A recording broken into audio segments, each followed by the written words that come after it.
அனைவருக்கும் ஆண்மநேய அன்பு வணக்கங்கள். அன்பு சொந்தங்களே, நல்வினை தீவினை பயணிகளை விரட்டி அடித்து திருவருட்பெருங்கருணையை பெறுதல் எவ்வாறு என்று இப்பதிவில் பார்ப்போம்.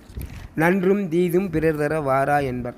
நல்ல செயல்களும் நல்ல எண்ணங்களும் பிறரால் தரப்பெற்றது அல்ல. அது நாமே நமக்கு செய்து கொண்டது, நாமே எண்ணியது. மேற்படி செயல்களும் எண்ணங்களும் தான் நம் மீது கர்மா என்ற பூதமாக வந்து நிற்கிறது.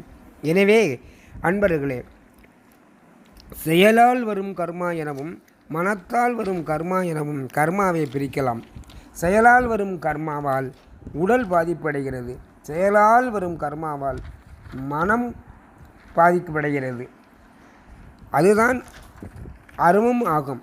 இரண்டாவதாக, மனத்தினால் வரும் கர்மா நல்லதோ தீயதோ நினைத்த மாத்திரத்திலே அது மனத்தை பாதித்து விடுகிறது. நாம் சொல்வோம் அடிக்கடி, திருவண்ணாமலையை நினைத்தாலே முத்தி என்று. திருவண்ணாமலை நினைக்கும் பொழுதே முத்தி நம் மனதில் வந்து பதிவாகிறது. எனவே மேலும் ஒரு உதாரணம் சொல்கிறேன். ஒரு குறுநில மன்னன் வீதி வலம் வரும் பொழுது ஒரு சந்தனை கடைக்காரனை பார்க்கிறான். அப்பொழுது அவன் மனதிலே இவனை வெட்டி வீழ்த்த வேண்டும் என்கின்ற உணர்வு ஏற்படுகிறது. ஏன் அந்த உணர்வு ஏற்பட்டது என்று மந்திரியிடம் கேட்கிறான். மந்திரி சொல்கிறான், அவன் நெடுநாள் சந்தன வியாபாரம் இல்லாமல் இருக்கிறான். மன்னன் செத்தால் சந்தன வியாபாரம் நன்றாக நடக்கும் என்று அவன் கருதுகிறான். அதனால் உங்கள் மீது எதிர்வினையாக அவன் சிந்தித்ததினால் உங்கள் மனதிலே ஒரு எண்ணம் தோன்றுகிறது என்று கூறினான். உடனே சந்தனை கடைக்காரனை அழைத்து அவனுக்கு பொற்காசுகளை கொடுத்தானாம். மறுமுறை அவன் வீதிவலம் செல்லும் பொழுது சந்தன கடைக்காரன் மகிழ்ந்தானாம்.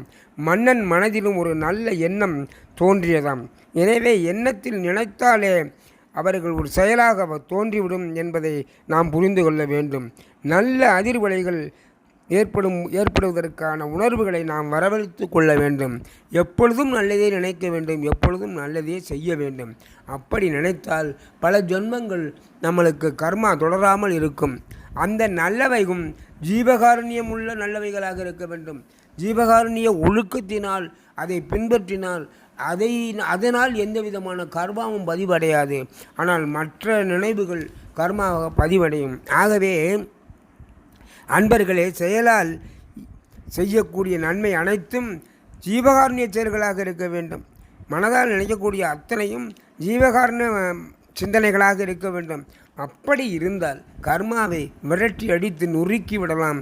அன்பர்களே, உரிமையுடன் இறைவனின் திருமலரடி நினைக்கின்ற உத்தமரை நாம் வணங்கி ஜீவகாருண்ய பணியை செய்வோம்.